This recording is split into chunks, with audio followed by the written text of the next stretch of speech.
Okay.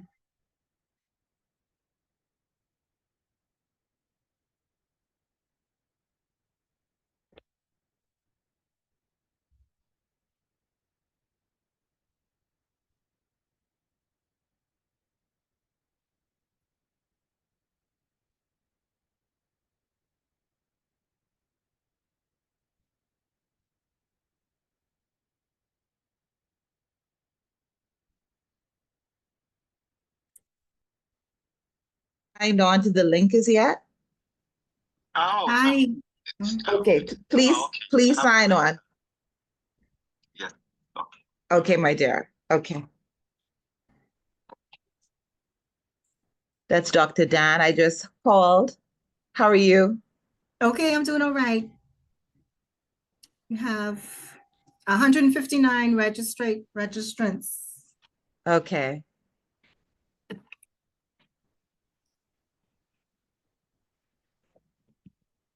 Ooh, Robin, tell me your stomach upset. I tell him mine's too.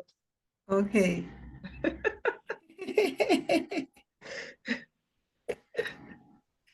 Hello? Dr. Dwayne, how are you, dear? Good, good. How are you doing? I'm good. Just making sure that you're ready and you're signed in yet. Have you signed in? No, I haven't signed. I haven't signed. I haven't signed. Okay, my dear. Okay. Talk to you soon. Okay. Right. Where did you go? Where did you go?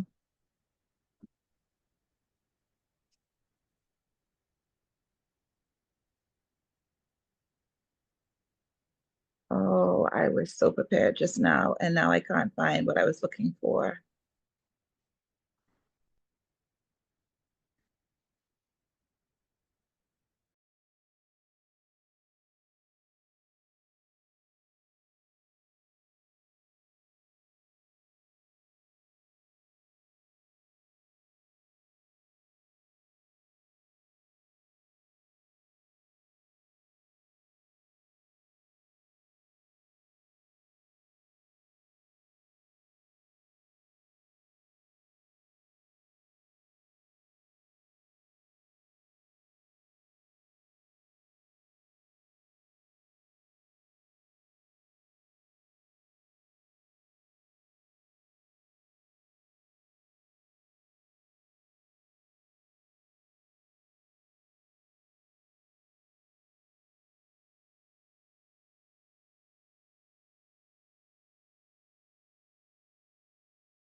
Testing, testing, 1, 2. Just making sure my mic, you could hear me. Yes, I can hear you. Your video looks very good.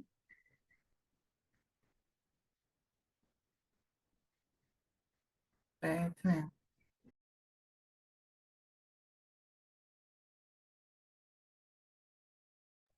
I'm sorry, Melissa, I was asking you and I was muted. Do you have the poll questions already written up? No. Okay, you wanna do that, or do you want, because I mean, we could just probably do the All right. first, load the first one now. Okay.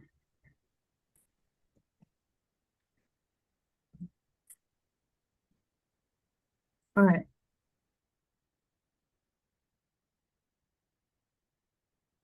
I'm wondering if I should keep the white shirt on or put a color shirt on for contrast, but anyway. Close caps.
No. Hello, can you hear me?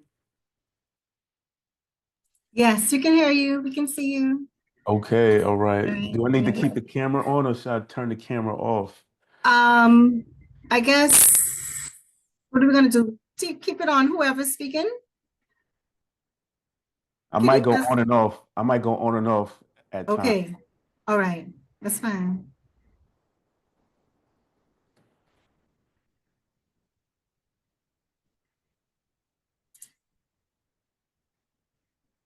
So what's the how we gonna work this? Is everybody here? So, we have 28, we have 159 registered, so we will start in a few minutes, in about 2 minutes. What did you say our max would be for this?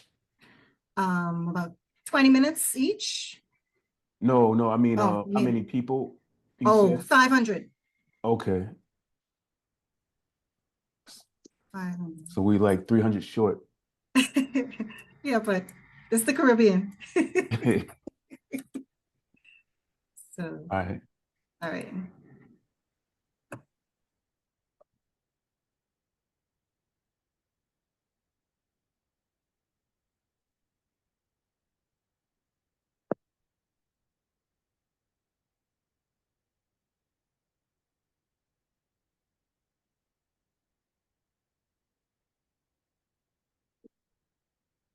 And we don't need the cameras on as everybody else is talking, right? We're just gonna let them, that's how you're gonna do it.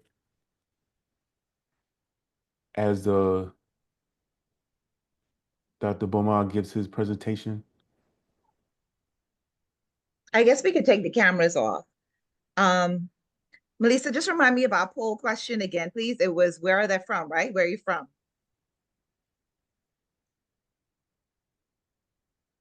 You muted, hon.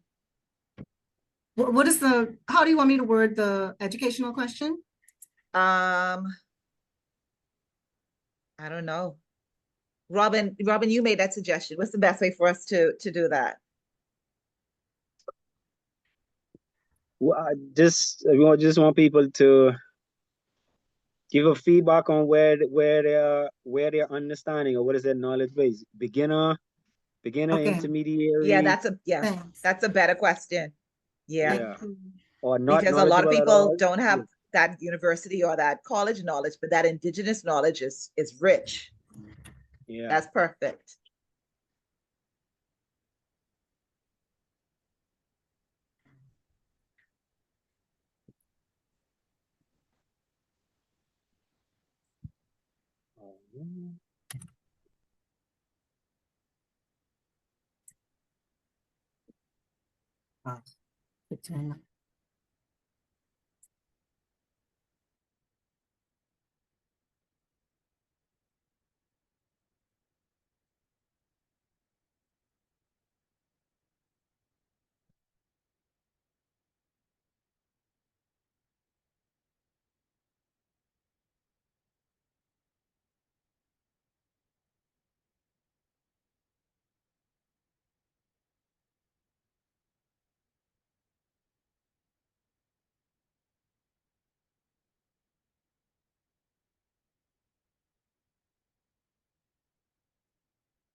We haven't opened up the waiting room is yet, right?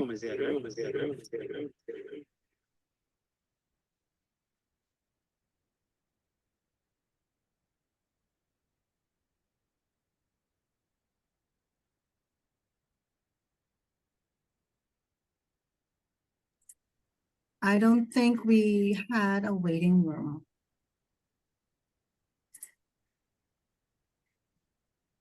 All right, we had 204. We're at 204 with 40. Dr. Kitty. Whenever you're ready, hon.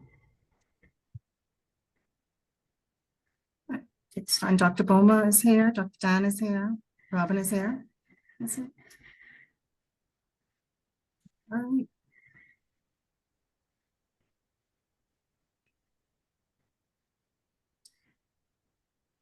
Okay.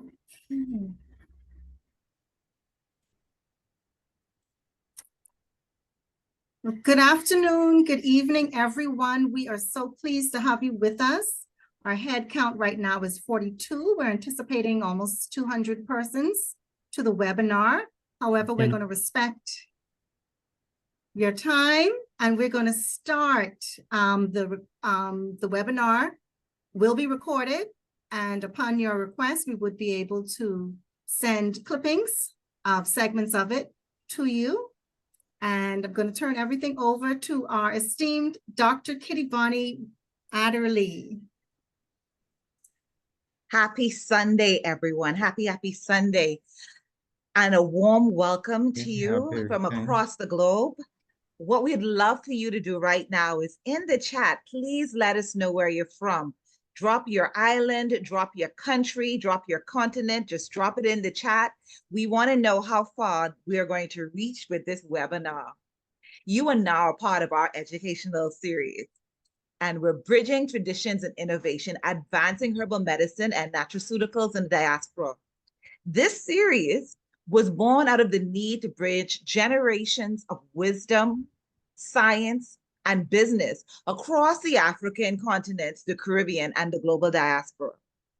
Today, the webinar is entitled The Future of Herbal Medicine, Why Now?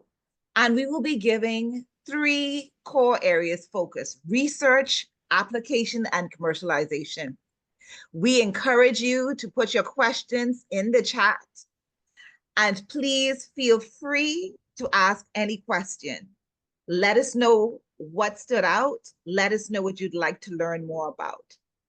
And so now it is my esteemed pleasure to introduce our co-founder, one of our co-founders, Mr. Robin Lightburn, to give you the official welcome and to lead off with the first presentation.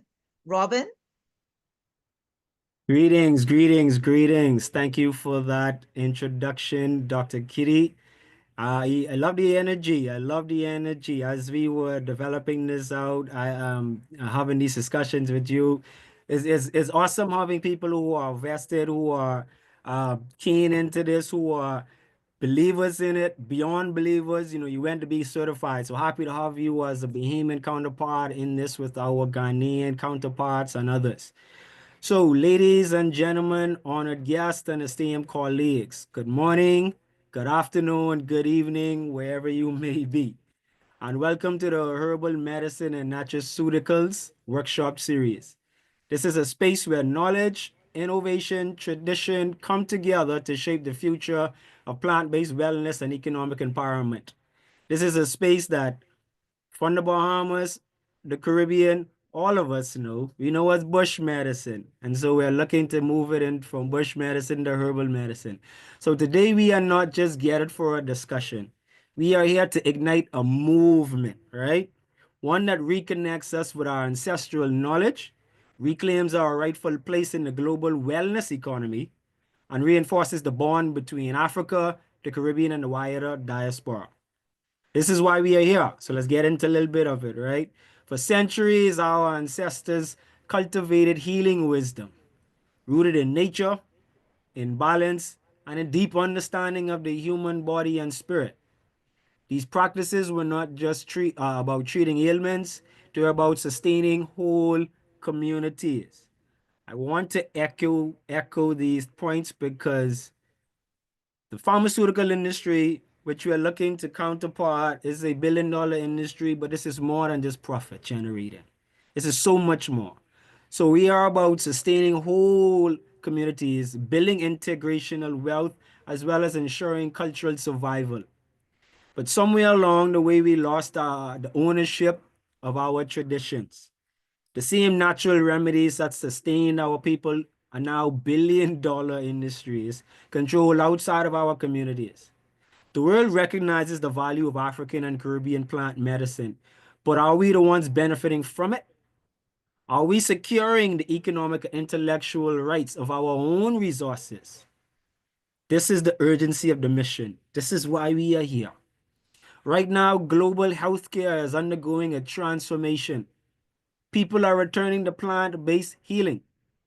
Governments, investors, medical professionals are integrating traditional knowledge into medical healthcare systems.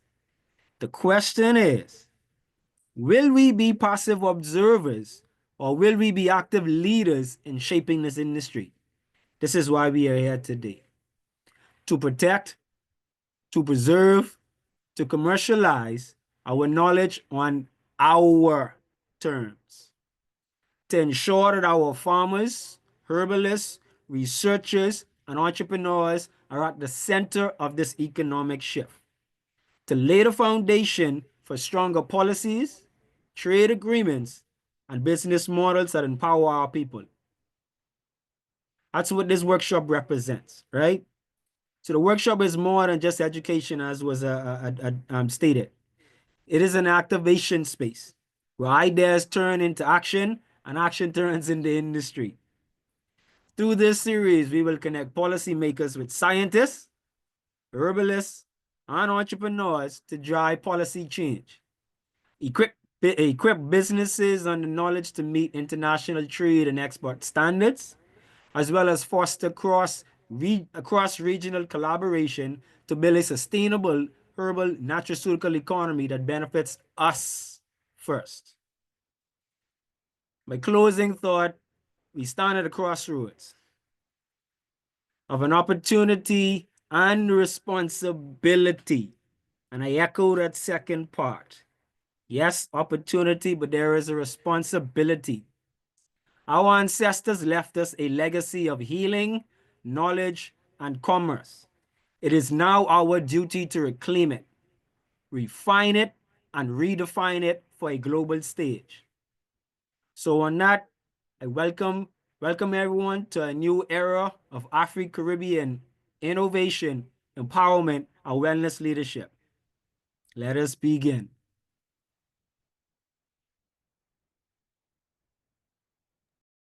Robin, thank you so much for that introduction, that welcome, and just rolling it all out there. I am so excited about this, and I'm even more excited as I check the chats and realize where we're showing up from.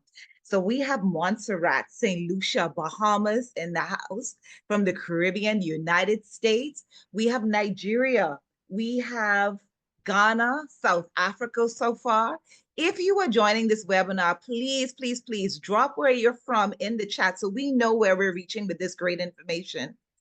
We also want to find out from you, what is your level of knowledge when it comes to herbal medicine? Whether you call it bush medicine, folk medicine, whatever you call it in your neck of the woods. In fact, where you're from, let us know what you call it. What's the colloquial term for it? In the Bahamas, we tend to say bush medicine. Some Caribbean countries say bush medicine as well, right? But we don't know it as herbal medicine. What do you call it in South Africa? What do we call it in Montserrat? Please let us know. And also in the chat, what is your level of knowledge or comfort working with bush medicine? Are you a beginner? Are you here because you really want to learn? Are you intermediate? You've had some knowledge, whether you were trained by folk or indigenous medicine, somebody, an elder taught you, or you went to get certified, or you're at a higher level, like what we're about to experience right now with Dr. Daniel Boamah from Ghana, coming to talk to us about this great, great field that is being highly researched right now. And we're so proud to have the people who are in the top of the game coming to explain to us what's going on in medical research. We're not just leaning on indigenous knowledge that got us here so far, but we have the top guns in this field, bringing the best, the most credible, the researched information here for us. So it's my pleasure to welcome Dr. Daniel Boamah, PhD. He is the Deputy Executive Director of the Center of Plant Medicine and Research. He brings decades of research and leadership in the herbal medicine innovation. His topic today is plant medicine research and innovative developments, integration in modern healthcare systems. Dr. Boamah, the floor is yours. Right. Thank you very much, Dr. Kitty. I'm so glad to be part of this session today. And this is part of our collaborative effort to promote herbal medicine in Ghana and also in the Caribbean. So I will share with you today the development going on in the herbal medicine space. Please, can you see the slides? Yes. Okay, thank you.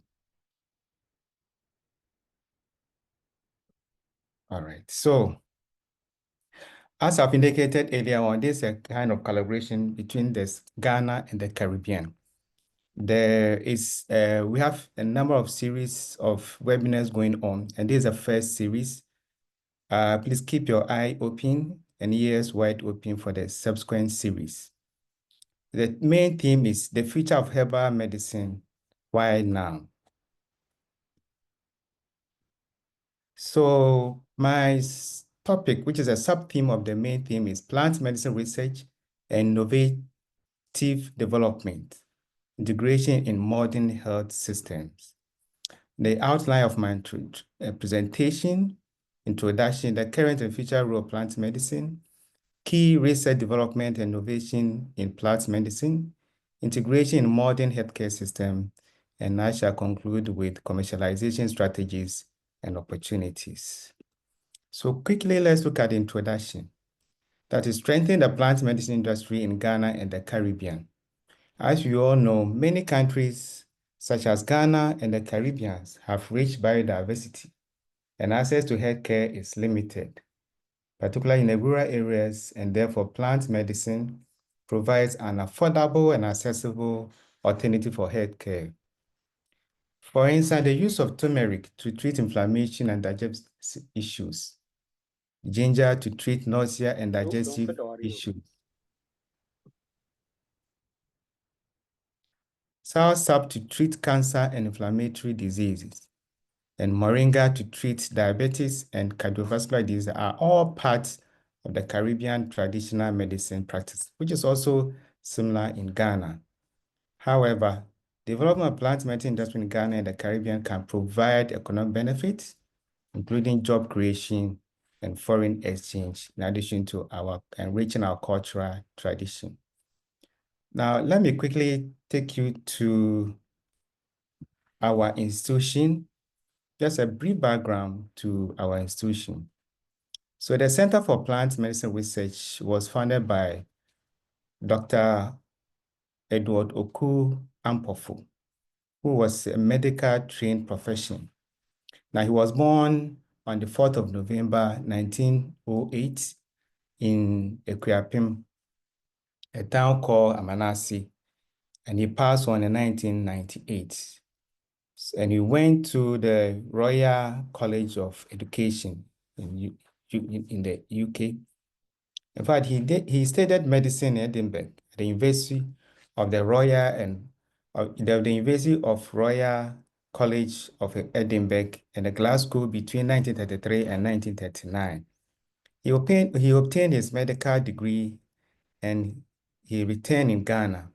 In fact, he didn't have the opportunity to use his specialty to treat or to handle medical cases. He, however, landed in using herbal medicine, which he himself had seen the importance of herbal medicine on his health as he came from a traditional home where his father was a practitioner. So he decided to set up a system where the indigenous will bring along their practices and knowledge and what they have on board for him to start treating people or practicing his expertise. And through that, our institution was formed in 1975. In fact, he wasn't only one man with two expertise, being being a medical officer and then a traditional practitioner. He was also an actor and sculptor. And throughout the years, he designed several sculptic arts, including the one on the left, the Circle of Life, which he exhibited in Sweden in 1938. He also had a portrait head of a young boy in 1965. And there's a foundation that is keeping his culture on. The building you see behind was designed by himself. He was also good in designing buildings, and this was in 1965. Now, the center was set up as the Center for Scientific Research into Plant Medicine, which is now has been rebirthed into Center for Plant Medicine Research in 2011. Now, the objective of our institution,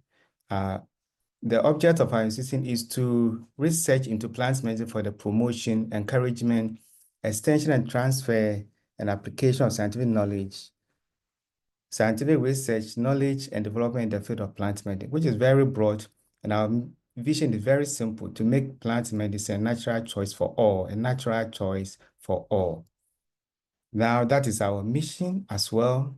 Now, if you look at our organizational structure, we have a governing board, we have the executive director, we have the deputy executive director, and we have this research department, which is microbiology, phytochemistry, plant development department, pharmaceutical, scientific and technical department, pharmacology and toxicology and clinic. And then we have the non-research department, the HR, the account, procurement. In fact, the sciences, that's the microbiology, they look at microbial research, infections. They also look at microbial quality of herbalist product. And the phytochemistry department help us to identify phytochemicals and also help with the manufacturers in identifying the phytochemicals in their compound. And one other department, which is very crucial when it comes to testing herbal product, is the pharmacology and toxicology department, which ensures that products that are registered by FDA are safe and not toxic. So basically, we have these three core activities: research and clinical services, research and development, production. That is, we produce herbal-based products. And these are some of our products. We have anti-malaria, that's Nibima. Now we call it Nibima. We also have capsules for benign prostate hyperplasia. That's enlargement of prostate organ. We have the Euro 500. We also have some tonics. We have the stress reliever medicine, which we call the Lipia tea. It's also good for managing BP. And we also have some for sickle cell disease management and many other more. So in 2021, we launched our new product, that's Ampofort and the Immunim. These are good for managing malaria, also boosting immune system. And we also have farms where we cultivate most of our medicinal plants. Now, when did plant medicine research begin? Which one is old, mankind or medicinal plants? In fact, healing with medicinal plants is as old as the existence of mankind. So as God created, especially those who believe in the Bible, as God created mankind, in fact, plant medicine was maybe already existing. And then along the line, they started using them. And this tradition has been passed on to us this day. Now, the use of plant medicine, or sometimes we call it herbalism or botanical medicine, has a rich and diverse history that spans thousands of years, as I've indicated. And how do we know? There are ample of evidence. We have written documents, we have preserved monuments, we have original plant medicines located or identified. Now, the beginning of modern or the era of drug discovery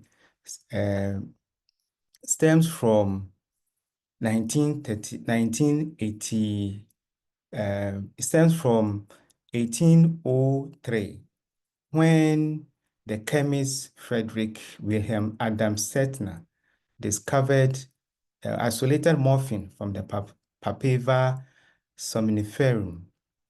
And as time goes on, he transformed the pharmaceutical chemistry into a modern science. And a number of research have taken place after his discovery. And you can see some samples, picture of the plants, Papaver, and also that is a portrait of him. Now the list continues. Over 60,000 years ago, some others have isolated, this is blocked. Okay, so let me go to the next one. Something has blocked the screen there.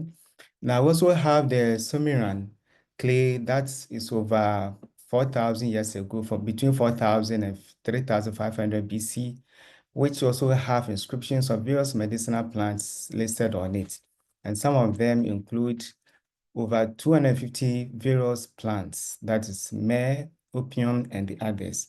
So it tells us that ancient times, people have continued using medicinal plant medicine.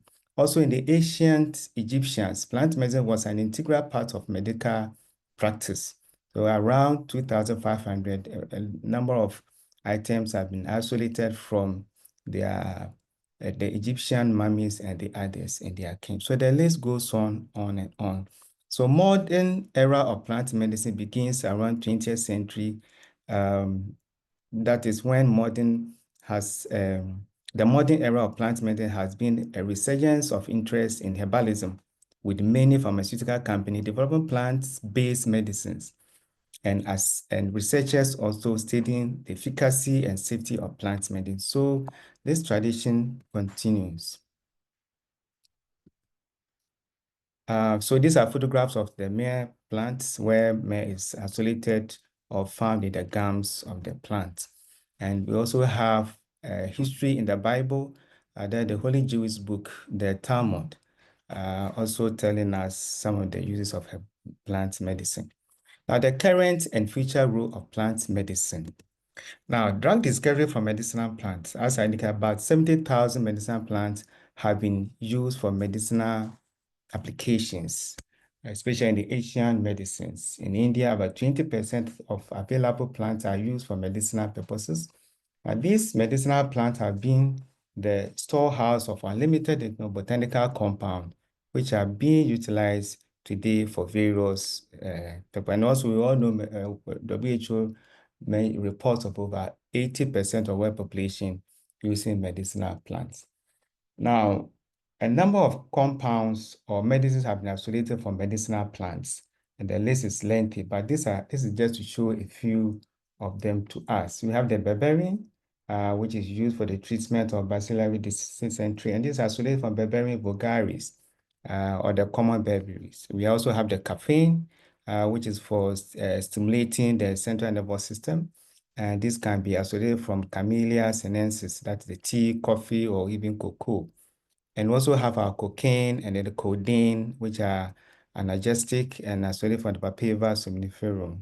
So many things we have benefited so much from the medicinal plant. And of course, we also have the menthol, which is isolated from the mental species or the mint. And these are good for rubificants and others. And also have the sweetener from the stevia plants. These are used in sweetening. Even some of these diabetic drugs have this sweetener in them. Now, medicinal plants. What are medicinal plants? We often hear medicinal plant, herbal medicine, and even bushmeat. Now, this term was first used in 1967 in the context of the study of adaptogenic plants.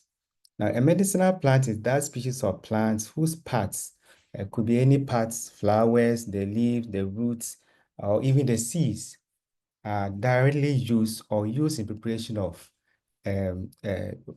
medicines to treat or manage a health condition or a disease. So they are diverse. They are diverse. Now, knowledge and application of medicinal plants represent a valuable resource of preserved culture and also a biological and future diversity of different ethnicities. So this is very important. So various parts, depending on the plant material, the leaves, the stem, even the stem bark, the roots, even the root bark are all used in preparations or used in herbal medicine. Now, why are plants having healing properties and not only as food? So we benefit from plants not only as food, but also as medicines. Now, studies have shown that they have various compounds which are metabolites, and sometimes we term them as secondary metabolites. And these are, for example, terpenoids, alkaloids, phenols, and the others. And plants use this to protect themselves from invaders. For example, animals attacking them, bacteria, fungi, and all of that. They use this in a way of protection. But at the same time, we also find importance in terms of medicinal properties in them. So they are very important, these secondary metabolites. And we also believe that they are safe, natural, and having fewer side effects, and are also attractive for consumers and numerous industrial properties. So plants offer so much for us. Now, this diagram, which I adapted from Kalinukova et al., that's the beneficial effects of medicinal plants in the prevention and treatment of diseases. So if you look down here, we have the benefit of medicinal plants extracts. It may not necessarily be extracts, it may be the whole plant or the raw material itself. They have all kinds of properties. This is not limited. They have antioxidant properties. They normalize pulmonary functioning. They improve immunity, reduce respiratory infections, antiviral properties, anti-diabetic, anti-inflammation, and many other more. Now, plant medicine research. Basically, what's plant medicine? So this practice has been going on. Now we are talking about plant medicine research. It means that we are adding science to what we traditionally know. An objective for plant medicine research is for discovery, is for understanding traditional medicine, is also for development of herbal medicines, including supplements, and also for investigating plant-based therapies. So basically, this the key objective of scientific research. Now, let's quickly look at key research developments and innovations in plant medicine. So modern era of scientific research, beginning from the 20th century, has come a long way. Now, technological advancement in bioactive compound extraction and characterization.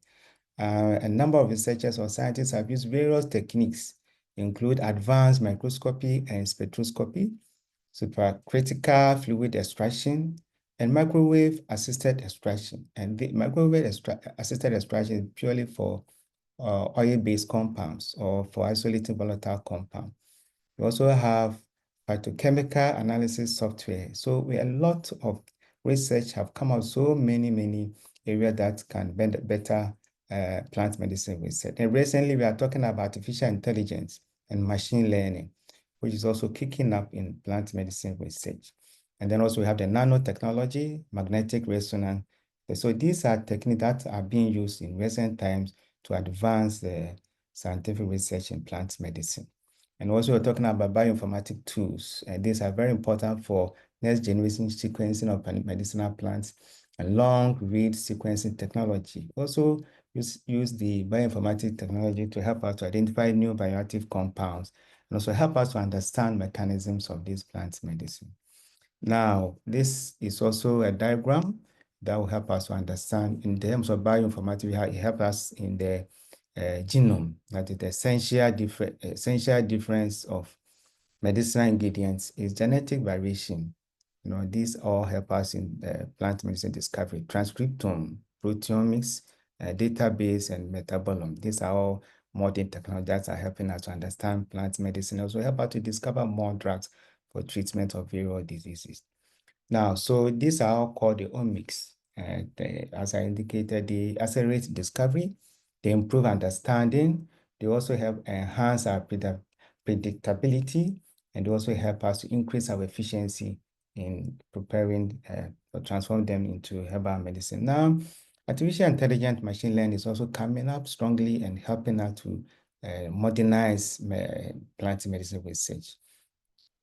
Now, this will help us to enable us to identify new therapeutic properties of medicinal plant extract and bioactive compound to be predicted, and also help us in identification of new bioactive compound extraction methods optimization.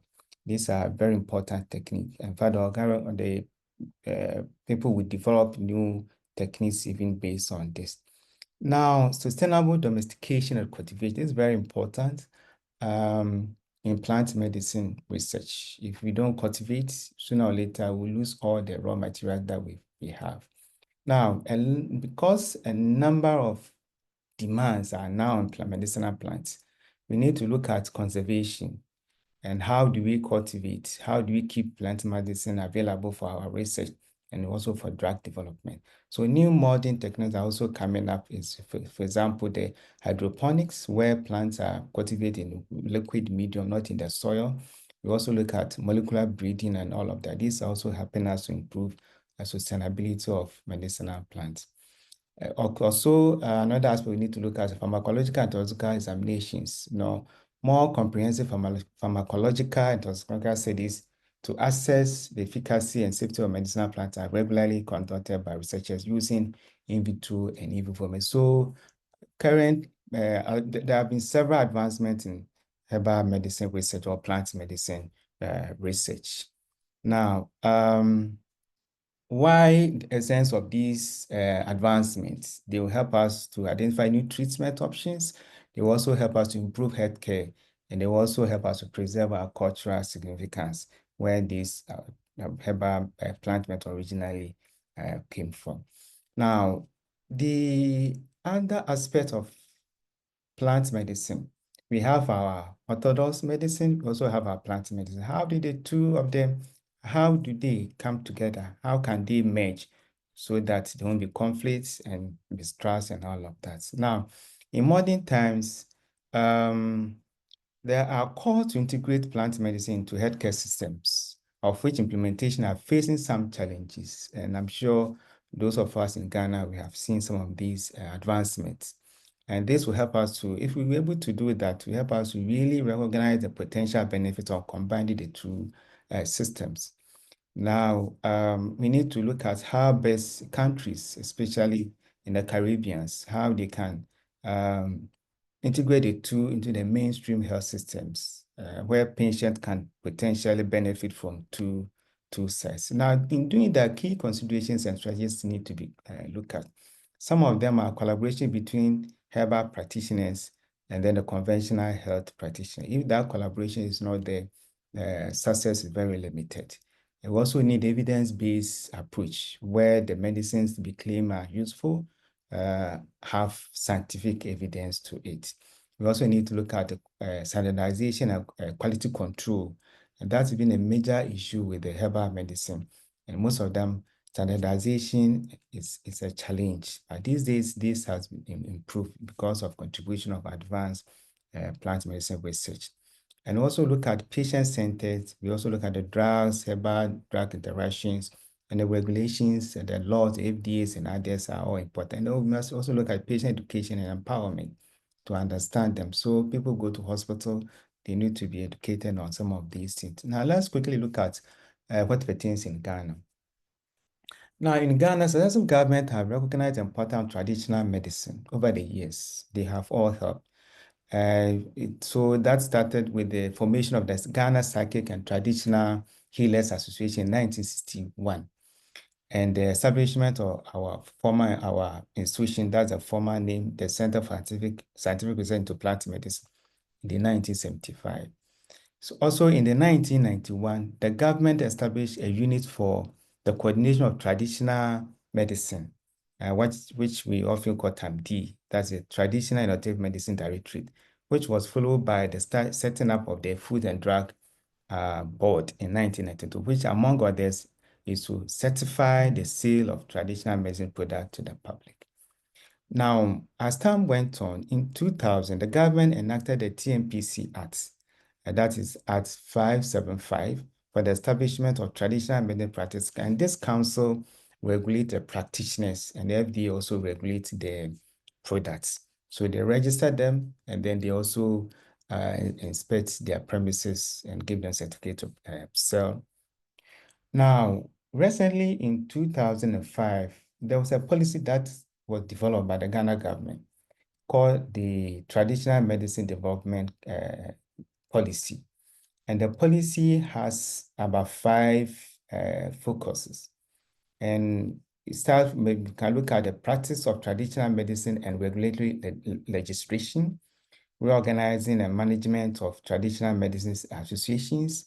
So the government has put all together. But the interesting point, that's the point number 12, that is the integration of traditional medicine, complementary and alternative medicine into national health system and commercialization. So government has taken some steps since 2005 to look at how best we can integrate the two systems in place. But there were some challenges initially on the area of cooperation between orthodox medicine practitioner and traditional medicine practitioner. So there have been mistrust between the two of them, particularly due to their ignorance, as they lack information and education on the roles of each party. And that there is a very loose cooperation between the two practitioners. So government has put in some effort. And currently, there are herbal medicine units in over 52 health centers or hospitals across the country.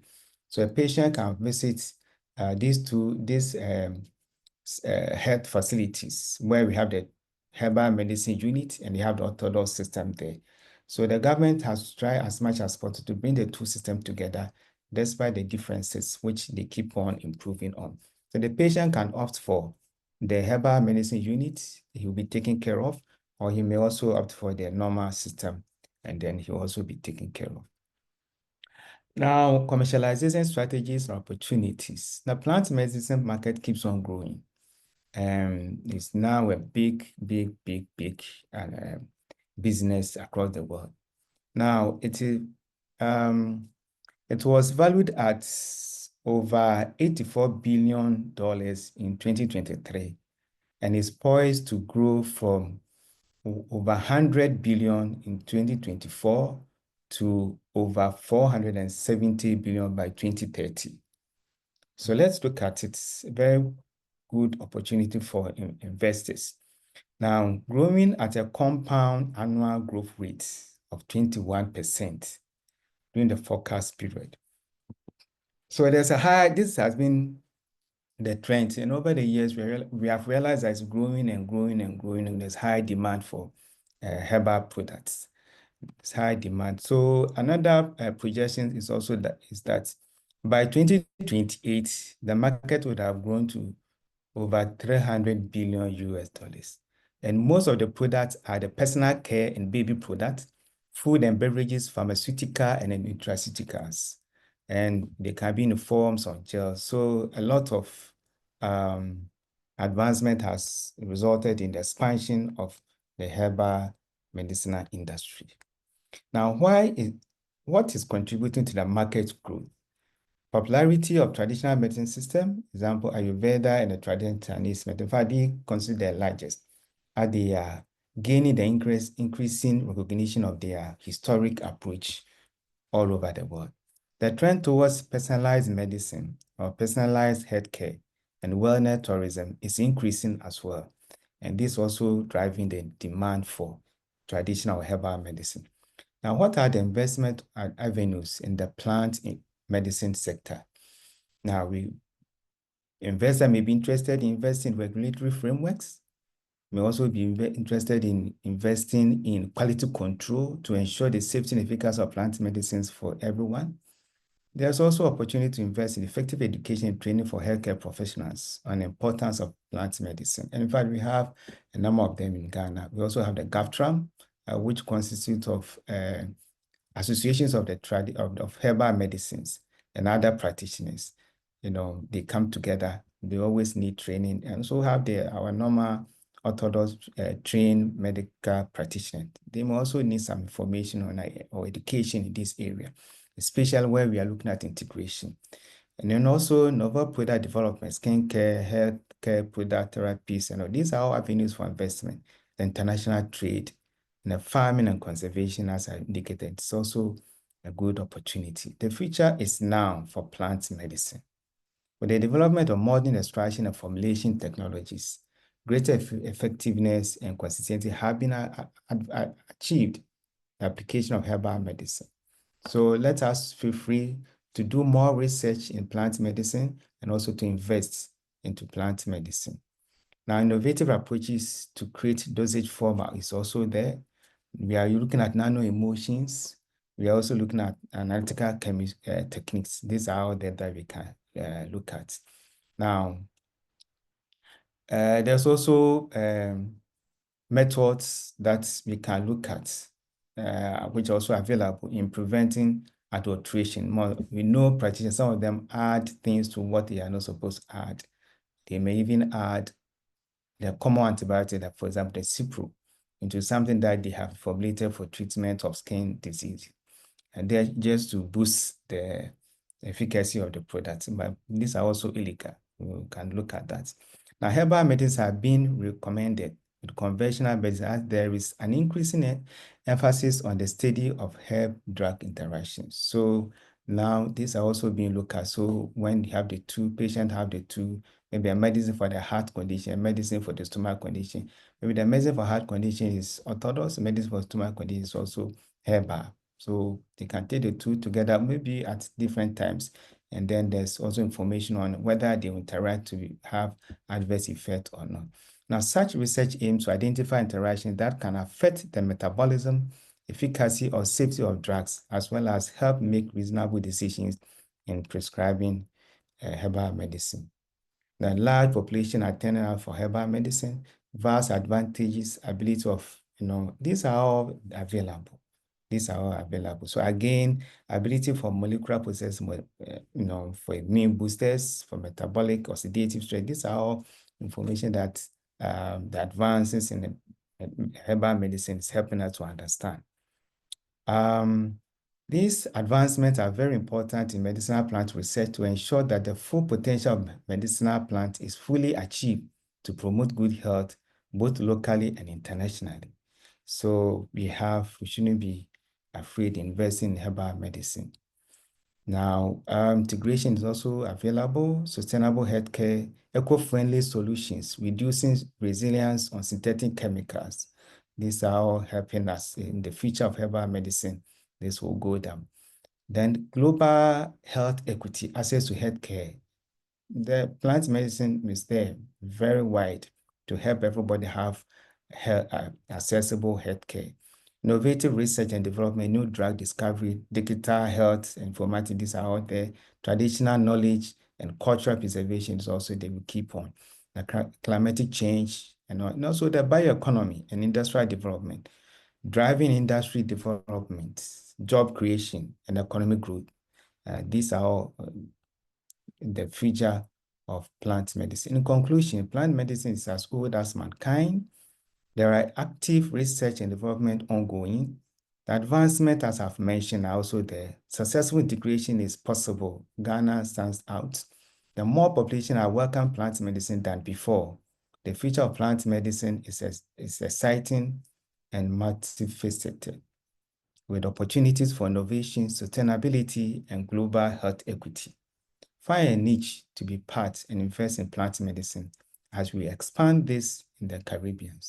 Thank you very much. Dr. Daniel Bowoma, thank you so much for an excellent presentation. We asked the question earlier what level you were at in terms of your understanding or your familiarity with herbal medicine. After that presentation, nobody can say they're a beginner because we got a tremendous amount of education there. I'm going to encourage you to drop your questions in the chat right now as you digest everything that he said. It was a very impactful, very thorough presentation. And again, thank you so much for that, Dr. Bowoma. We have a wide variety of people here with us today. We have professors of chemistry and professors of public health nutrition. We have students, herbal medicine students, students in other disciplines. We have an author of a herbal book. We have research scientists. We have medical herbalists here. We have a great spectrum of people representing herbal.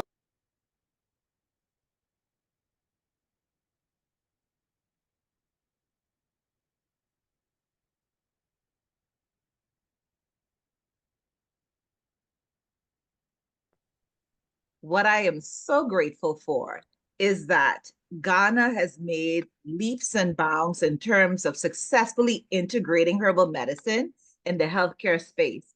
And because you have done that already, Ghana, and I'm sure some other countries that may be on the call right now, we have South Africa, we have Nigeria. It makes it just a little bit reassuring and comforting to know is that as the other countries like St. Kitts and the Bahamas and St. Lucia and Montserrat move towards integrating herbal medicine into public health space, into healthcare space, we have good templates, we have researchers, we have the scientists, we have the facts to have that happen. So thank you so much for that information. Please keep your questions coming. At this time, it's my pleasure to now introduce Dr. Dwayne Cumberbatch. He is a practicing medical doctor, podiatrist in the United States, who understands firsthand the shifts occurring in modern medicine. The same thing that Dr. Bowa talked about, integrating that in there. Dr. Cumberbatch is passionate about cultural healing, plant-based care, and advocating for integrative approaches. He will be speaking on honoring our roots and merging African healing traditions with Western medicine. Dr. Cumberbatch, the floor is yours. Thank you. Thank you. Thank you. It's an honor and a pleasure to be here. So how's everybody doing?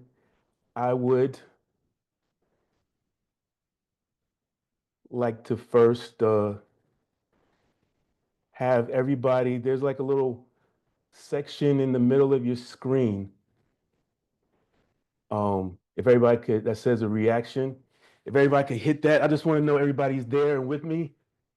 We had a great presentation by the doctor, and he touched on a lot of interesting things. So my goal today is to give a little information on what's happening in the U.S. in regards to the healthcare system, give a little background, and demonstrate why this is a great time to be for this initiative to take part. So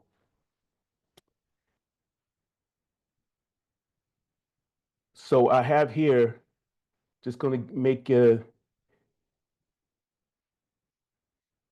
just want to give us a little vibes, a little something. So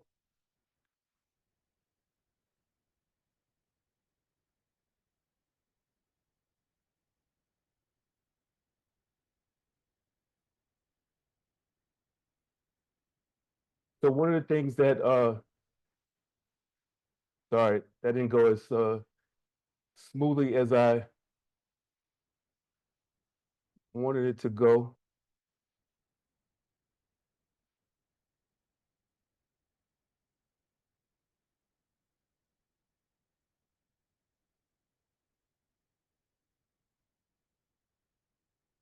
All All right, sorry about that. So the reason why I chose that song is because what we're doing is having a merging right now of there's a collaborative effect of the diaspora. Um, here is a popular song now by a Haitian artist and a Nigerian artist, and I thought it would be fitting that harmony that they're bringing about as an analogy, and maybe a little cheesy, but an analogy for what I feel is happening in the diaspora right now.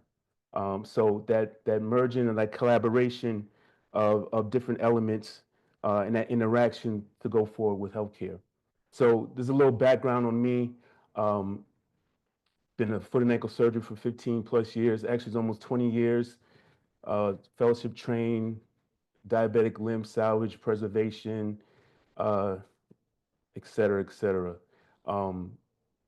But I give a different, unique perspective on the aspects of integrating plant medicine or herbal tradition with traditional allopathic medicine. So my inspiration for transformation, so recently, my father passed away in the end of 2024, last year, in December. And my mom's a nurse, so I've always been exposed to medicine. I always wanted to be in the healthcare field. And what I found was, especially when you're dealing with Caribbean men, and it probably goes for African men, actually goes for men, black men across the diaspora, they're not big fans of doctors. And as my dad, he would complain about all the tests that he had to do or all the time he spent in the doctor's office, and he would complain and say, "Oh, all the doctors are crooks." And I was like, "Hey, Dad, I'm a doctor too. So, what are you trying to say?" So saying it in jest, but I think there was a level of always being interested in plant medicine and how we can positively affect in a safe manner. So with when we're talking about healthcare in the U.S., what I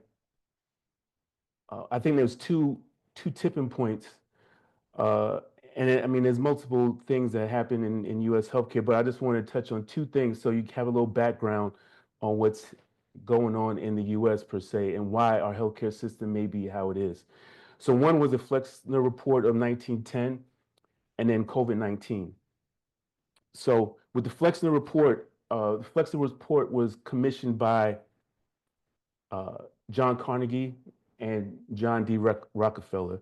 Now, if you want to think of them as like a present day Elon Musk and Mark Zuckerberg, billionaires that had their hands in multiple aspects of American society. But what they wanted to do was they enlisted Abraham Flexner to go around the country in 1909, and he evaluated approximately 150 medical schools, and he found that half of them were substandard. And one of the things that happened after he evaluated these medical schools was sort of standardized in more of a scientific aspect of providing health medicine and to the American citizens. So there was a kind of a paradigm shift. So prior to that, it was more of holistic, herbal traditions, some indigenous aspects of medicine, and it kind of shifted to being more of a evidence-based medicine. And that's where we're kind of at now. The second thing that I think that caused a major effect in the U.S. healthcare system is the COVID-19 pandemic. Now, I know we all experienced the pandemic, especially in the U.S., people wanted to be, whether you're masked or unmasked, vaccinated or unvaccinated, it became very divisive. And there became a level of distrust between government, hospital systems, insurance systems, and to a lesser extent also the healthcare providers. Even though some amazing advancements came in terms of vaccines vaccines being able to be formulated in a short amount of time, the public trust was somewhat eroded, and this caused this inflection point in medicine. People wanted to have some more autonomy, did not really want to be told what to do with their bodies. So now we have this battle, I want to say, sort of this tug of war between physicians, hospital systems, insurance companies, and the patients are caught in the middle. So I'm not getting political right now. So please, whoever's watching, don't come after me too hard. All right, I'm just trying to give a little perspective on why I believe plant medicine or this change and shift in public perception is happening. So some of you may know, a lot of you probably know, President of the United States, Donald Trump. So he has this slogan, "Make America Great Again." And then now we have this new health secretary, Robert F. Kennedy Jr., and he has a slogan that goes along with that, which is "Make America Healthy Again." And so there's a shift in public or in the administration in regards to how to make America great and healthy. So Robert F. Kennedy. Now I'm not here to say whether he's good, bad, or indifferent. I'm just once again giving perspective on what's going on in the United States. So he was a anti-vax person. He was anti-vaccination. He has wants our country to be more healthy in regards to our food sources, not being with as much pesticides or processed food. And he has some unique perspectives on regards to alternative health methods in maintaining, his personal health as well. Dr. Dwayne, Yes. we're not seeing your presentation. Oh, wow. If you could kindly share your screen.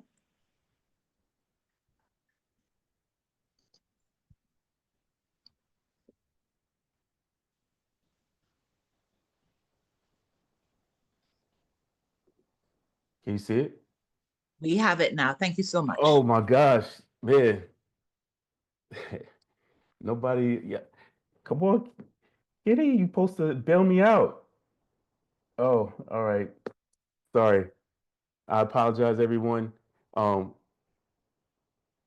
had some good pictures too. So this is the Flexster COVID-19. Here's the what I mentioned about Donald Trump and Robert F. Kennedy Jr. And now, and I apologize once again. I'm sorry. I didn't make that go smoothly as I thought it would go. But the next portion of this is leading into now with Robert F. Kennedy being a proponent of a healthy food source and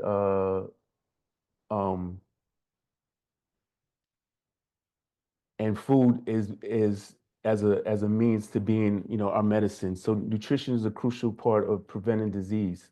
Now we have there's some quotes throughout the different religious and spiritual texts, and the Bible says fruit trees of all kinds will grow on both the banks of the river. Their fruit will serve for food, and their leaves for healing. You can also see in the Quran, it also instructs mankind eat from whatever is on earth that is lawful and good.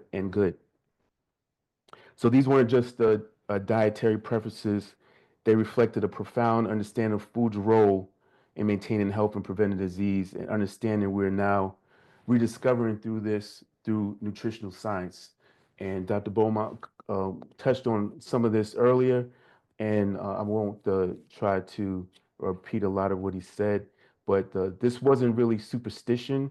This was sophisticated knowledge through careful observation throughout generations. Um, and now when we look at modern day pharmaceuticals, we can see some of its relation to um, the past. So, um, so it used to be that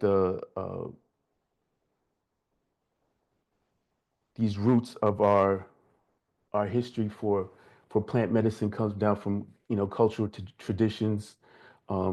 We have ancient texts that document this, and many modern medicines and practices um, discussed different ways that we can heal through medication, through plants. Now, the challenges that we have and misconceptions, as was touched on briefly, was natural doesn't always mean safe.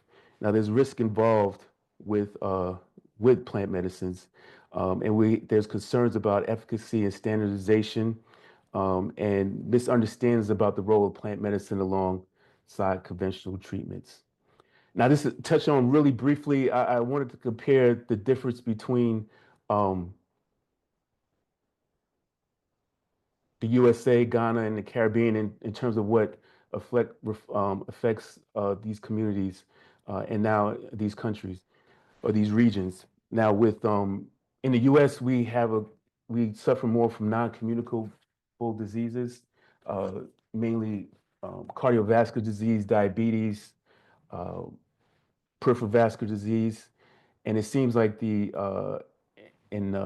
Ghana and regions of Africa, they're more affected by infectious diseases with lower respiratory diseases, malaria, tuberculosis, things of that nature. So I just wanted to touch on really briefly on that in that dichotomy of what affects the USA as opposed to what affects other areas of the world, particularly in Ghana and the Caribbean.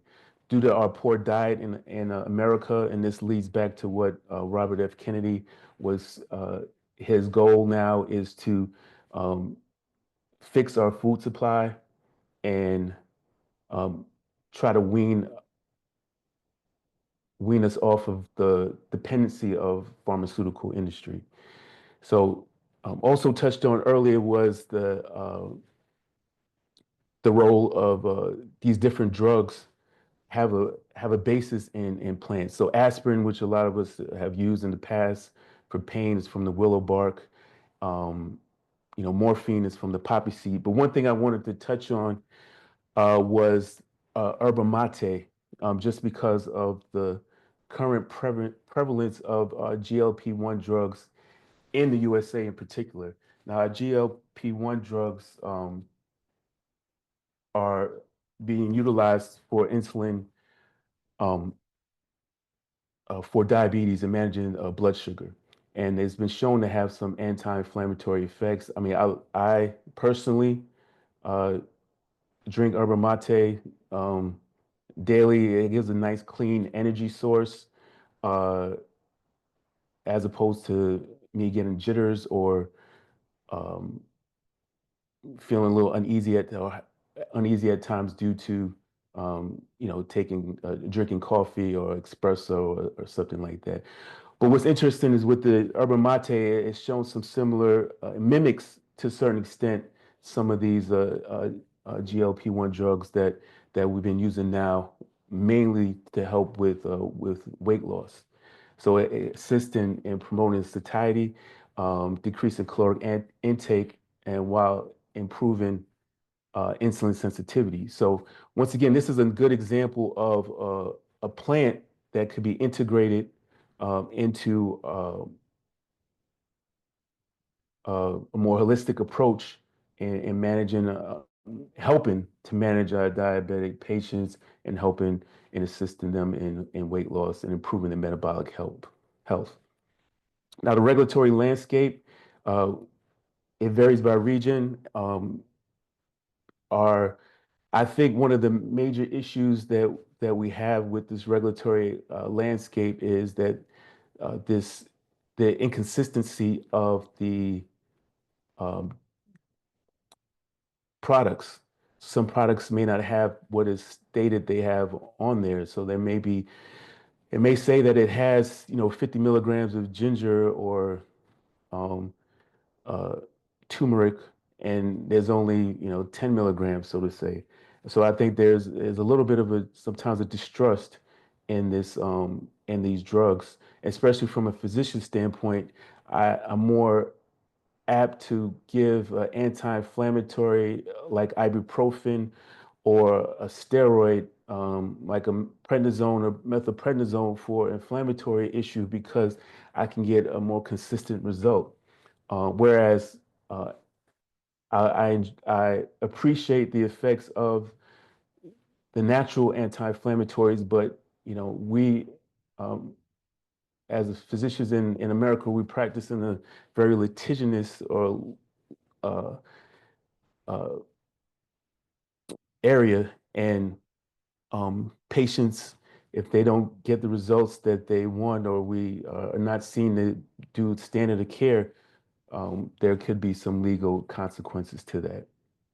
So that legal environment is what cautions us a lot in utilizing it in for our patients. So then the next is how can we, so what's the future? And this was touched on earlier as well, that, we definitely need more research. So I think, a lot of times, correlation does not equal causation.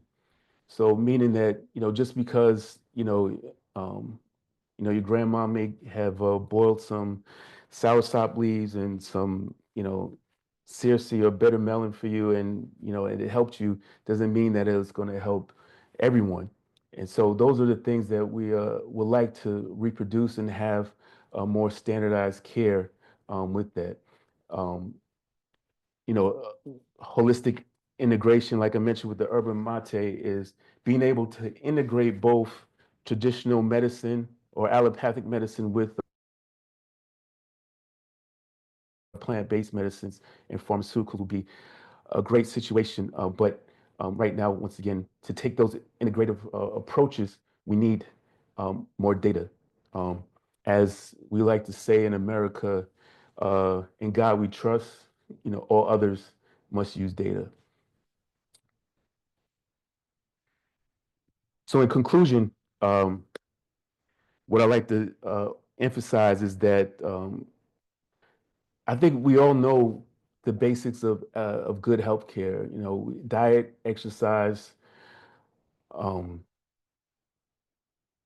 good sleep. We have those bases, and we would like to embrace, traditional remedies and pharmaceutical innovations, in the future. And I think there is a avenue for this. With myself in treating patients, I've seen the limitations on focusing completely or only on surgery. We do a great job in the U.S. of diagnosing things and surgery and coming up with different procedures and fixing things. I love to, surgery and putting things together, but there's another that's not the whole patient, and sometimes other avenues have to be either addressed or also looked at to allow for the whole patient to become better. So us, and we use these our MRIs and our X-rays and all our fancy diagnostic tools as a crutch, and we're losing a little bit on the assessing the patient as a whole.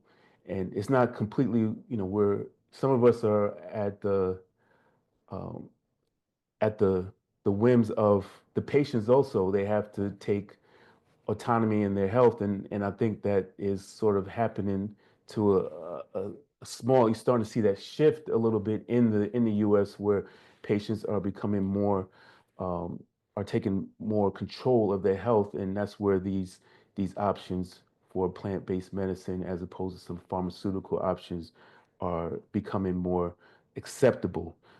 As I mentioned before, the Flexner Report was a time in the U.S. where it forced those practitioners of traditional or plant-based holistic medicine, they ostracized them and put them to the outskirts of the medical treatment. And now they're coming slowly back, they're integrating back into the overall healthcare system. And I think that's an opportune time for us in the diasporas to come together and collaborate, because it's just not about the individual health for us. It's about, healthier communities and a healthier world. And hopefully harmony, which I was trying, and I dropped the ball a little bit with trying to bring that analogy for harmony in medicine in the diaspora to come about. So I'd like to thank everyone for allowing me to participate in this. It's some contact information for me, and thank you again. Thank you, Dr. Dwayne, for your presentation. Many of us saw ourselves, as you talked about, sitting in the doctor's office, going through the barrage of tests, asking questions, probably not getting the right answers or answers at all. And so this is so important now for us to be able to identify people in our circle and our network that we can go to provide this information for us. We have had three excellent presentations this afternoon, or today, I should say, across the time span. Again, my name is Dr. Kitty Roll-Adley, and I serve as chair for the Health and Wellness Committee of the Afro-Caribbean Trade and Logistics Cooperative Society. In this role, I have the honor of leading initiatives such as this that bridge health, culture, and economic opportunity between the Caribbean, Africa, and the wider diaspora, specifically in the areas of wellness and herbal medicine, but also sustainable health practices. It's my passion to do this. This is deeply rooted. Professionally, I'm a physical therapist and a phytotherapist, intermediate herbalist, still learning, in awe of all the information that's around us. And you can just see what was shared today. And I integrate herbal support into my practices, into helping my patients achieve lifestyle changes. Dr. Dwayne talked about it. We need to make better choices. We need to make better informed choices and to know where the better quality products are from. And this is basically the opening of the gates for this conversation to happen. As I'm speaking, I hope you have those questions getting into the chat, into the question and answer block as well, because we're going to give about 10 to 15 minutes to our speakers to address these questions. So if Dr. Dwayne, Dr. Dan, and Robin, if you can look at the questions in the chat and see which ones you want to take on, we'd appreciate that.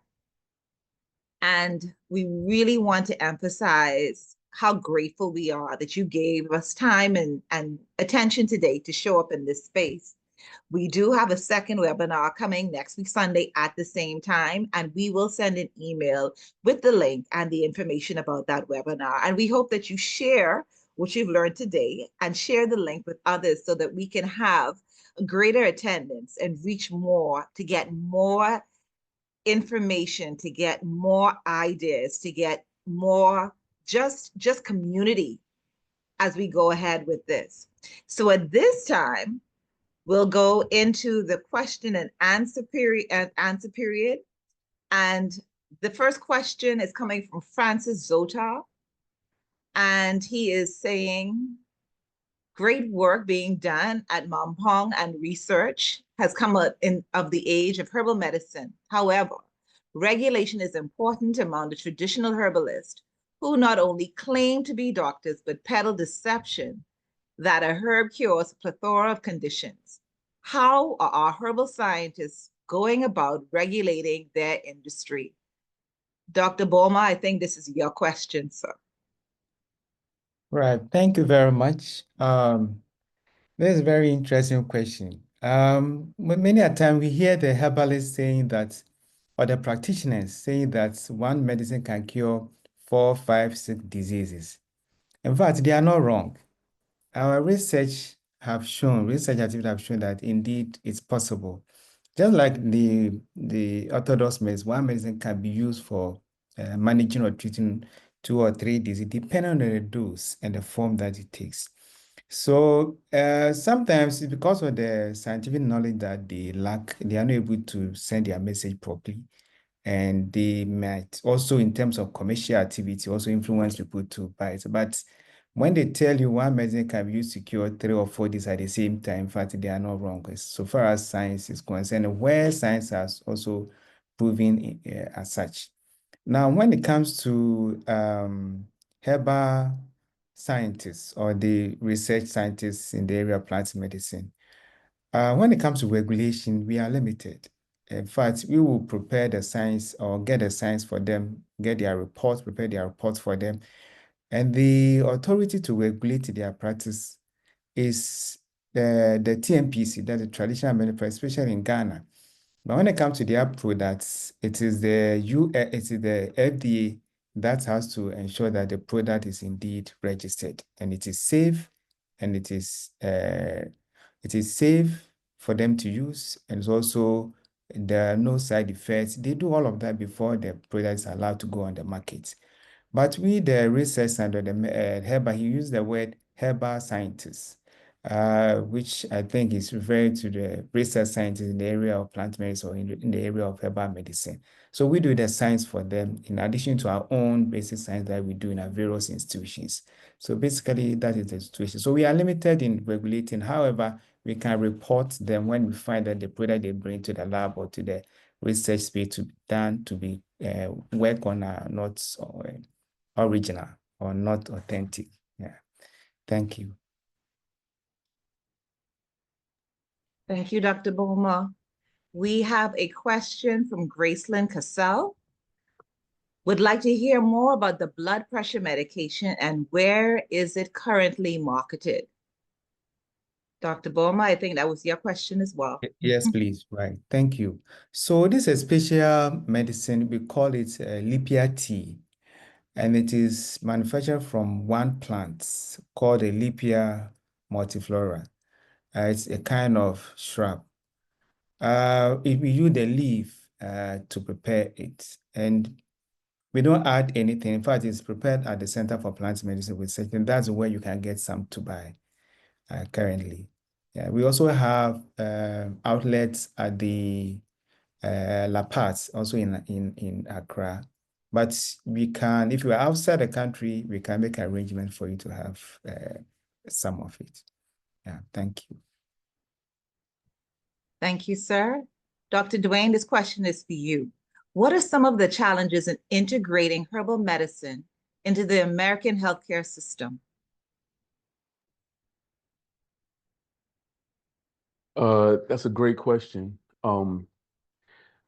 So I don't think that herbal medicine will be ever, and I'm trying to be politically correct, so to say, ever truly implemented in the U.S. healthcare system, just because the pharmaceutical industry is too entrenched in our healthcare system, and I would be dishonest to say that this is going to be something that would revolutionize or change the American healthcare system. Now, what I think may will happen is that people are more open and becoming more knowledgeable in taking care of their health and taking more autonomy. There's going to be, I just find it difficult that it would be something that would be able to be implemented wholeheartedly at this time without a huge transformative type of shift in the overall medical schools and how it's trained. You know, we had the Flexner report, like I mentioned, in 1910 that changed medicine, and would have to have something similar on the other side to transform it back the other way. And I don't really see that the amount of money that the pharmaceutical companies make on this side, it'll make it difficult if not almost impossible. But I think there's a huge opportunity regardless of it not being completely implemented into the healthcare system. There's opportunities within it and opportunities for educating the public, opportunities in improving the overall appearance on how it's seen by the general public and other healthcare practitioners. Hopefully that answered the question. It may sound a little pessimistic, but I'm not trying to sugarcoat it to my people. I If think I you could, go ahead. I'm sorry. Go ahead, Robin. just wanted to say I entirely understand that standpoint. However, as a revolutionary, I will have to say that is what we're up against, but there's more than one way to skin a cat. I think someone mentioned in the chat as well, it's going to be the constituents, us on the ground that really pushes this. I believe that there is a large enough desire and even beyond the need. Right. I could speak for the Bahamas and the Caribbean. We are one of the most sickest people in the Caribbean, the Bahamas, that is. So we know there is the need, and being able to put the knowledge and information out helps to change minds. I think there is an approach that we can do that goes around the healthcare industry within the US, right? But the conversations that we're having here, this is some of the goal, the intent. This is why we open it up public as well. We want to come to the conclusions of how do we now address this new opportunity or this space that we're going back into and claiming for ourselves. We need to figure and determine that it may not be integrating into the healthcare system at all. It may be something that's separate, entirely separate from it. What does that look like? This is what we are here doing. This is why this is going to be a continued series, continued webinar, continued integration and across regions. This isn't just one particular place we're looking at it. So I just wanted to throw that in there. We have to be real and honest, like Dr. Kammerbach said, but let's also, at the same time, I think believe that we can skin this cat entirely different and accomplish what we're looking to accomplish. And Robin, I'm going to agree with you at that. Like I said, this is the beginning of many conversations around this. And so we have the champions already in the room. Ghana has done great work. South Africa has chimed in. I'm not sure where Kenya is at just yet. So we already have other countries that have done the work and the research of presenting herbal medicine on a higher platform. And sometimes we just have to play catch up now. And hopefully we're on the way with that. So we know where we are, we know where we want to go, and I think this is a great place to be. So I'm going to go to the let me just because maybe it came across a little harsh, but but what I guess maybe what I should say is that even though it can't be implemented directly into U.S. healthcare, I think if we do a good job of some robust research, some really pivotal clinical trials, and really great studies, we can make a huge imprint. I think that may be the best approach, and it won't be something that will be a huge paradigm shift. But I definitely, I am somebody that's a huge believer in plant medicine. And you look on my kitchen counter, I have some maca root, some ashwagandha, some lion's mane. I have some moringa. I have some soursop. Beetroot, some ginger, turmeric. So I'm with you, brother, on that. But at the same time, the U.S. Is a hugely capitalistic healthcare system, and it's got some real difficulties in infiltrating that. That's a little more unique than some other parts of the world. So just to give you the perspective from the U.S. standpoint. Sorry. No, thank you very much, Dr. Dwayne, for that. We really appreciate that. Our next question is from Francis Zotar. The challenge some of us have is sometimes traditional medicine is shrouded in voodooism. Can we eliminate that aspect and stick to science, especially how our herbalists deal with the alkaloids, tannins, etc.? Ooh. So I'm just going to say traditional African medicine, and I'm going to step back and ask Dr. Bolma to take that question. Right. Thank you very much, Doc. In fact, there's another aspect of traditional medicine. Well, in fact, traditional medicine is very broad. One aspect is plant medicine or herbal medicine. There is the spiritual bits as well, which we are not looking at this forum. But most of the time, they combine the two. A number of practitioners combine the spiritual bits and then the physical bit, which where they use the medicine. It's a tradition, so sometimes very difficult to separate the two. However, the FDA in Ghana, for example, ensures that that bit they cannot regulate that bit. It's very difficult to regulate that bit. But where we can regulate the science of their medicine, the alkaloids and tannins that we can actually, that's where we can regulate. But the associations which they belong to also educate them to know how they manage these spiritual bits of it, because it's not everybody will be interested in this spiritual bits. They only want the medicine physically and then get healed. But we should, in a way, be flexible on them. Those spiritual bits is still there. And the physical bit is also there. But we mostly, the science and the regulation, we look at the physical bit, where we can use the medicine, see it, add the science to it, the science proving that it's working. So that's what I'll add. I'm not too sure, maybe the other response from the audience who may also be able to add a bit more to this. Yeah. Yeah, I'd like to, not from a practitioner professional space. However, as was what mentioned in my welcoming intro, we have been separated from our culture. What you expressed is one of those results of that, to where we don't connect with our spiritual parts of our health at all. I get the entirety of wanting to separate and just get to the science. That's not diminishing that at all. We do need to have concretized factual evidence to be able to speak to some of these things. But we must understand who we are, and this is a holistic approach to our health. Health is related to the food that we eat, to the stuff that I put on my body, topical. It's related to the stuff that I listen to, that I watch. It's a holistic approach to health. And this was something that was tied to our spiritual practices at the same time too.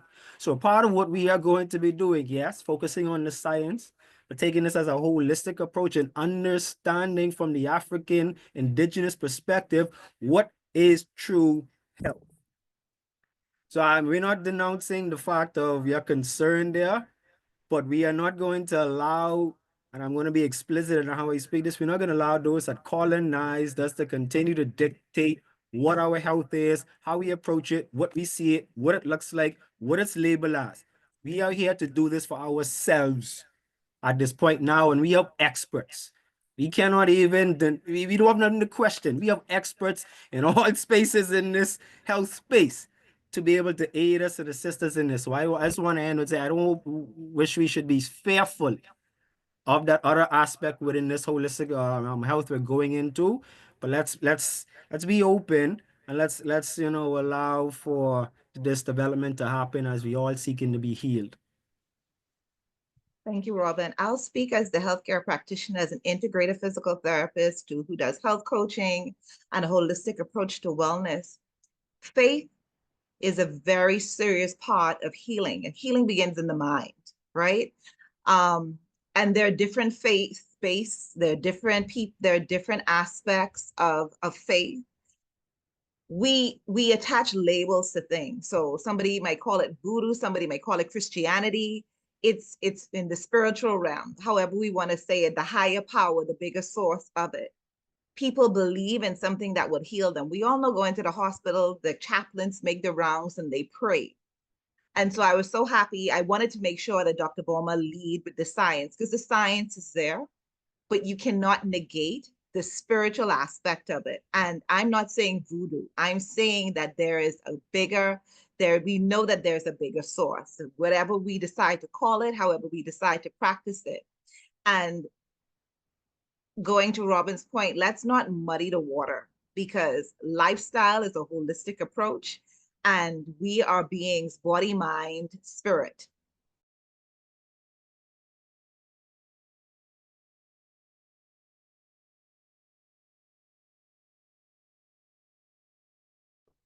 My internet took a break on that. I think that was probably a very powerful statement I was making there.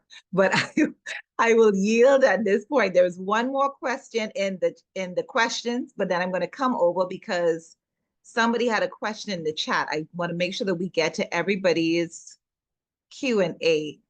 Hold on, let me just pull that up. The last Q&A was, how can we investigate the plan to know the best plant? So I'll answer that. We have the scientists in the room. Dr. Boerma went in great detail. The Center of Plant Medicine and Research is here.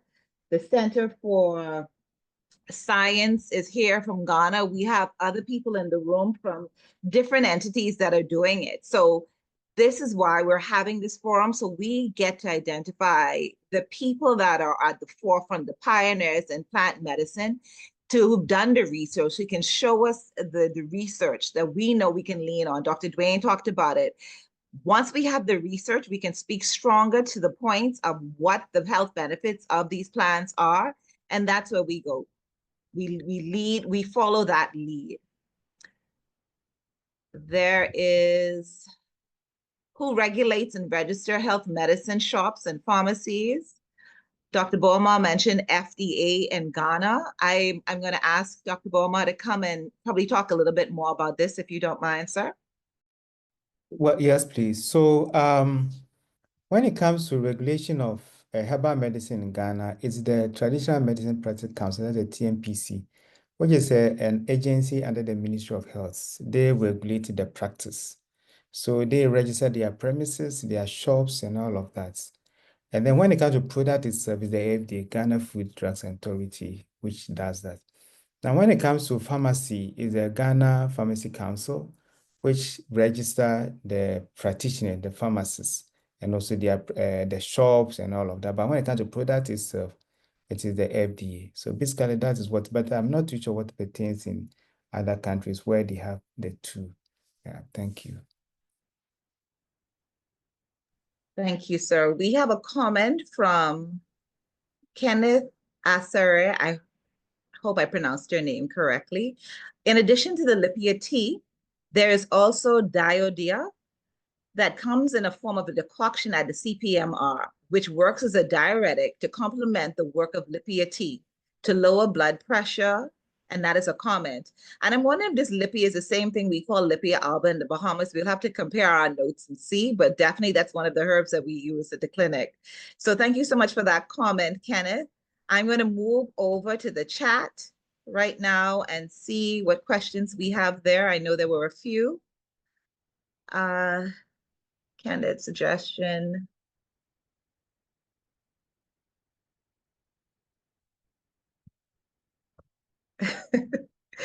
All right, so we have, I think Dr. Martin had a question. I saw that right. Dr. Indira Martin, greetings from the Bahamas. Questions for Dr. Cumberbatch. Can you say whether it's easy to engage RCTs involving plant medicine and or nutrition in the United States? Or are there barriers to this? Dr. Dwayne? Yes, excellent question. So once again, this dilemma we have in the U.S.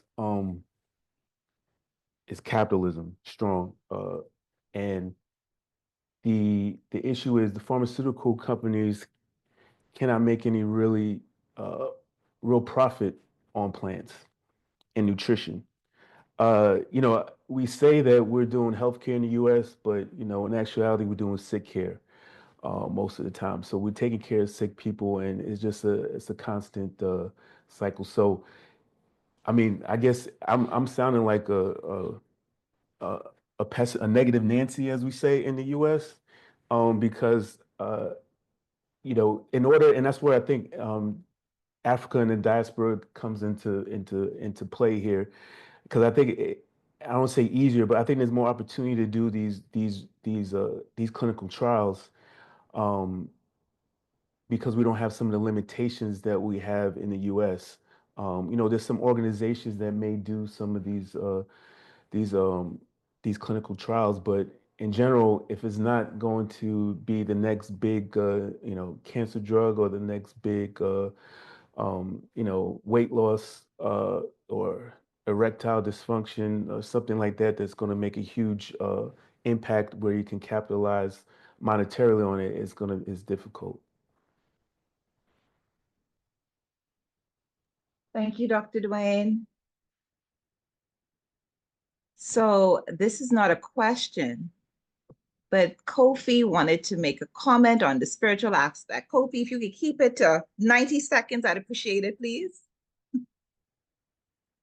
I don't know if you're able to speak.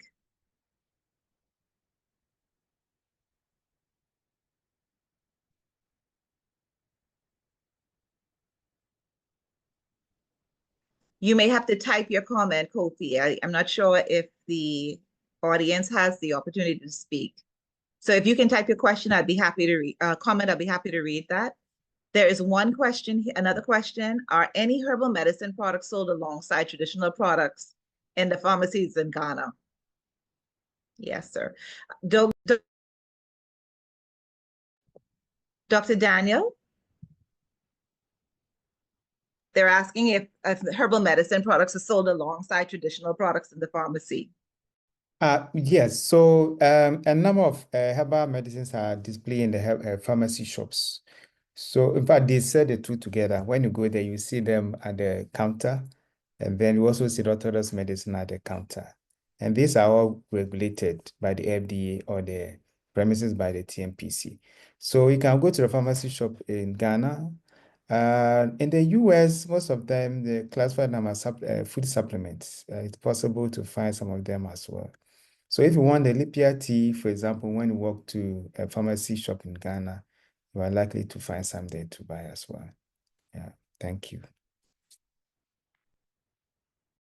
Great, thank you. I'm almost sure that's the Lipia alba we use here, what we call mint, but I'll double check it scientifically and then we compare notes. Okay, So, I think there are two different species. Okay, we'll compare our notes because this is fascinating because we know hypertension is a major problem in our society right now. So we have a comment from Gugu Magubane. I'm a specialist physician, 13 years of medical school. And as a Sangoma, the spirituality of any of my patients cannot be ignored. I can give an example of a hypertensive patient whose blood pressure couldn't be controlled on 7 types of antihypertensives. I sat down with the patient and discussed his ancestral lineage, breakdown thereof, and the family's poor spiritual connection. I was guided to help them as a family to perform a ritual.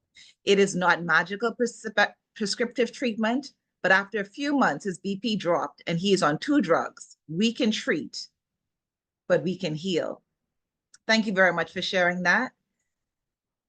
From Francis, both Robin and Dr. Cumberbatch are right from their perspective. However, I strongly feel that unless herbal scientists are robust in their research and put their findings out there, we will have no legs to stand on, as pharma will not allow us to enter their space. Mr. Francis, point well taken.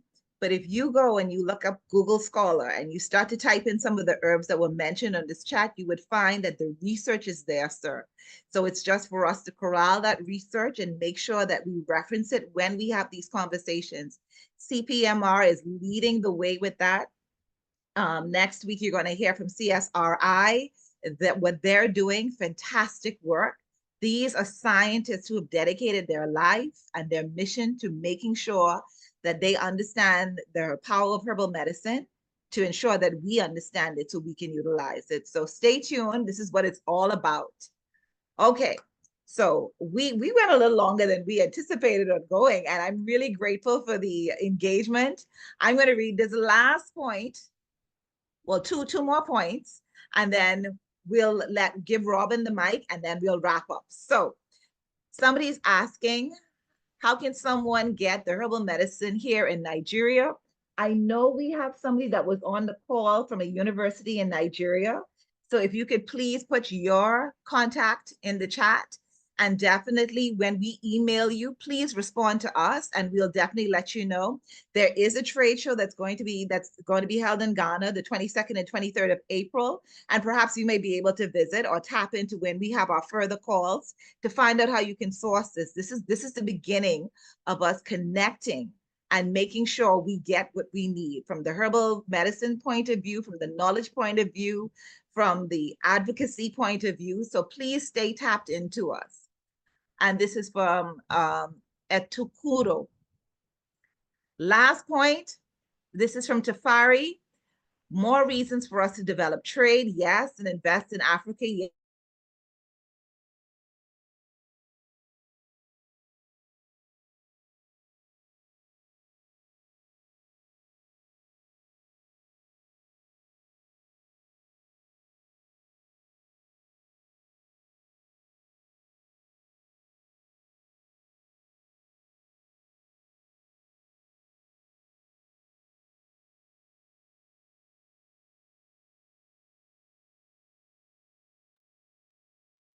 Okay, I know she's going to be logging back in. Internet right now, Simon ain't not trying to have her be great. This is powerful. This is extremely powerful what we are discussing here. She was reading final comment.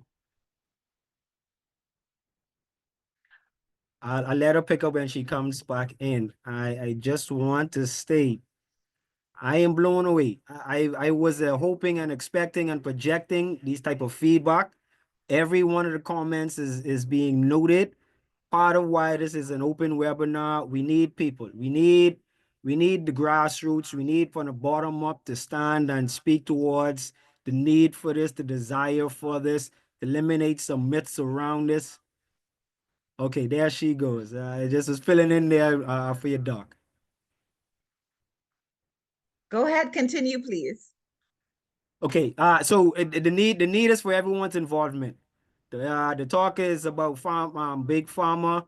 There's a fear about big pharma, but guess what? There's more of us than them, right? We are big pharma's consumer, right? Yes, they are going to come hard against what this is, but there's so much that's happening on a global scale that's actually pointing towards this. There's a lot behind the scenes that's happening. And Dr. Boma, I believe we have isolated maybe 1 or 2 projects that we are going to get started with our MOU. And Dr. Cumberbatch, I understand, I believe you entirely. The Caribbean is the space where we take this to another level. The regulations and oversight is a little bit laxed than the US.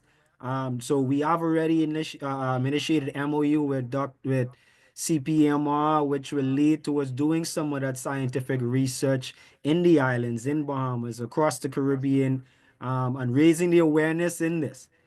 I had to fight back tears as I was going through this, right? Partly because this is personal beyond any level to me. This has nothing to do with a profit revenue stream. This is entirely about my life. I am a person that I've never done pharmaceutical drugs. I've not even probably done a Advil headache pill, right?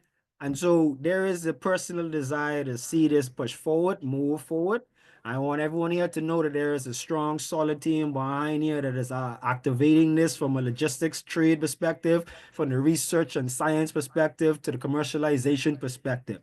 But we need everyone's involvement. We need everyone to follow. We need everyone to be connected. We need everyone to use their voices and speak up. Back to you, Doc. I don't think I have anything else to say, but thank you very much. We can't wait to see you next week, Sunday. Bring a friend or 2. Thank you so much for sharing your time and your attention with us. I see Melissa just joined, and we want to say thank you to her for facilitating and supporting us with this webinar, the first that we have ever done. She is one of the other co-founders of the Afro-Caribbean Trade Logistics Society, and we are just so grateful.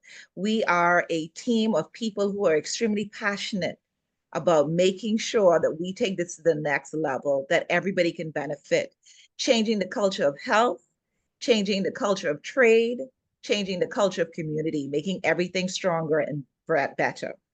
Thank you so much for your time, and we will see you next week. Oh, sorry. I do Wanted to apologize. Oh, I didn't realize. invite everyone Just to the wanted trade to- show. Oh, Those people who are, if you're going to be in the Ghana region next 2 weeks, April 22nd to 23rd, we're all going to be there, and we would love to see you so we could start this conversation. And Dr. Dan is going to be there, and so we really want to meet everyone in person so that we can start to solve some of these situations so that we can live a more thriving and healthy life together. Robin. I saw a comment. I wanted to speak direct to it because you talk in the language that the other aspects of what we're doing. Someone mentioned the capability of developing direct flights from Ghana to the Caribbean. Yes. In short, quick, yes. Let's get connected because this is Yeah. what helps to push what it is that we're doing around the holistic health approach at the same time. We're developing a herbal tourism market at the same time, and being able to fly direct helps with all of that. Right. So please, yes, reach out. Someone asked for a community. Melissa, if you could drop in the chat ways for people to connect, to get involved further as well. And yeah, that's gonna be me. Finally, that's me now.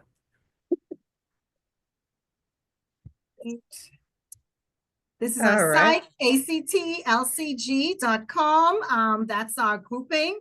And we're all about health, we're about trade, we're about business development, community, and culture. Thank you so much. Yeah, so just a quick we are fortunate to have our former executive director, Professor Kofi Bobi Barima, joining us. That's Kofi Barima joining us from Canada. And then we also have our mentor sort of from South Africa. He was online. I think he dropped Professor Antonia Fulenyan. And then a few of our colleagues also joining us from KNUSC, Dr. Professor Komla, and the others. You are all welcome to join us. Yeah. Thank you. All Thank right. you. Thank you, guys. We'll see you next week, same time. Bye.